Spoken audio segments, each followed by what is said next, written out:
Yo yo yo mga Kuya Wings dyan, mga kapanalig, mga kasoword, mga kawasalak. Ayan, may another reaction video naman tayo, another day and another reaction video kay Idol Japper Sniper. So guys, kung bago ka lang sa aking YouTube channel, don't forget to subscribe my YouTube channel. Ayan, pindutin na ang ring bell notification para updated kayo sa aking gagawin video. So guys, before that, mag-reaction video na tayo kay Idol Japper. Yung pag-announce niya sa kanyang channel, yung mga vlogger na pasaway. So guys, panoorin natin to.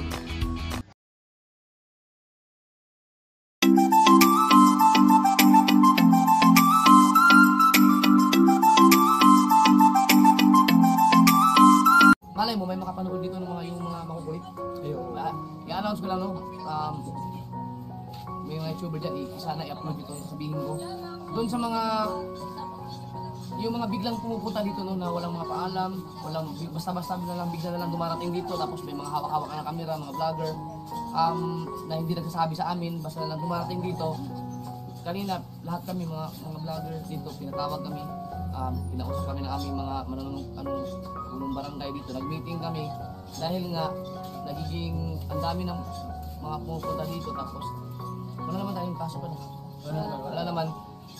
Naaalarma yung aming mga barangay kasi nga dahil sa pinagagawa nila.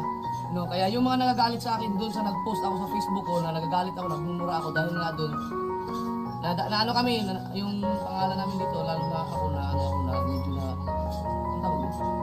Masisira ako dito dahil sa mga pinagagawa ninyo. Yung mga makukulit na talagang basta-basta na lang dumarating dito na walang pasabi kasi nga may pandemic na tayo. Ngayon, siyempre, may maraming nanonood ng vlog, nakikita na may mga iba-ibang mga tao na pumapasok dito. Yung iba, hindi ko talaga bisita yon, basta na lang dumarating dito. Siyempre, pag nandito na, lalo na sa harap na namin ng bahay namin, kailangan ko talagang, siyempre, labasin na rin, nalabas ako sa video, di ba? So sana maintindihan ninyo, yung mga nagagalit sa akin, maraming nagagalit sa akin, nagmura ako sa Facebook account ko, dahil nga doon sa, siyempre, nagsisira yung pangalan namin dito, dahil ano ba yung mga vlogger na yan, kung sino-sino na mga bisitang tinatanggap, di ba? Mahigpit pa rin dito sa lugar namin sa Bukana. Kaya pasensya na sa lahat ng mga yung mga pumupunta dito ng mga nakaraan na talagang hindi namin pinapapasok kasi nga kami ang masisira. Hindi pa tayo open ngayon sa mga banding na marami talagang pumupunta. Pagka hintayin yung matapos yung pandemic. Yun.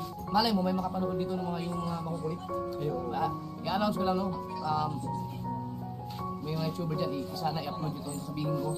Doon sa mga yung mga biglang pumupunta dito, no, na walang mga paalam, walang basta-basta bigla na lang dumarating dito, tapos may mga hawak-hawak na camera, mga vlogger, na hindi nagsasabi sa amin, basta na lang dumarating dito. Kanina, lahat kami, mga vlogger dito, pinatawag kami, pinausap kami ng aming mga punong barangay dito, nag-meeting kami, dahil nga, nagiging, ang dami ng mga pumupunta dito, tapos, wala naman tayong kaso pa. Wala naman. Naaalarma yung aming mga barangay kasi nga dahil sa pinagagawa nila, no, kaya yung mga nagagalit sa akin doon sa nag-post ako sa Facebook ko na nagagalit ako, nagmumura ako dahil nga doon na ano kami, yung pangalan namin dito, lalo na ako na medyo na ang tawag dito, masisira ako dito dahil sa mga pinagagawa ninyo. Yung mga makukulit na talagang basta-basta na lang dumarating dito na walang pasabi kasi nga may pandemic na tayo. Ngayon, siyempre, may maraming nanonood ng vlog, nakikita na may mga iba-ibang mga tao na pumapasok dito. Yung iba, hindi ko talaga bisita yon, basta na lang dumarating dito. Siyempre, pag nandito na, lalo na sa harap na namin ng bahay namin, kailangan ko talagang, siyempre, labasin na rin, nalabas ako sa video, di ba? So sana maintindihan ninyo, yung mga nagagalit sa akin, maraming nagagalit sa akin, nagmura ako sa Facebook account ko, dahil nga doon sa, siyempre, nagsisira yung pangalan namin dito, dahil ano ba yung mga vlogger na yan, kung sino-sino na lang mga bisitang tinatanggap, di ba? Mahigpit pa rin dito sa lugar namin sa Bukana. Kaya pasensya na sa lahat ng mga yung mga pumupunta dito ng mga nakaraan na talagang hindi namin pinapapasok kasi nga kami ang masisira. Hindi pa tayo open ngayon sa mga banding na marami talagang pumupunta. Pagka hintayin yung matapos yung pandemic. Yo yo yo, ayan mga ka-Winions dyan, mga Kuya Wings, ayan sa lahat ng mga vlogger dyan, ayan, nag-a-announce na si Idol Japper Sniper. Ayan guys, shoutout ng bongga-bongga sa lahat na nanonood dyan. Maraming salamat. See you my next video. Sa lahat pa na nanonood dyan, shoutout ng bongga-bongga. Ayan, thank you so much.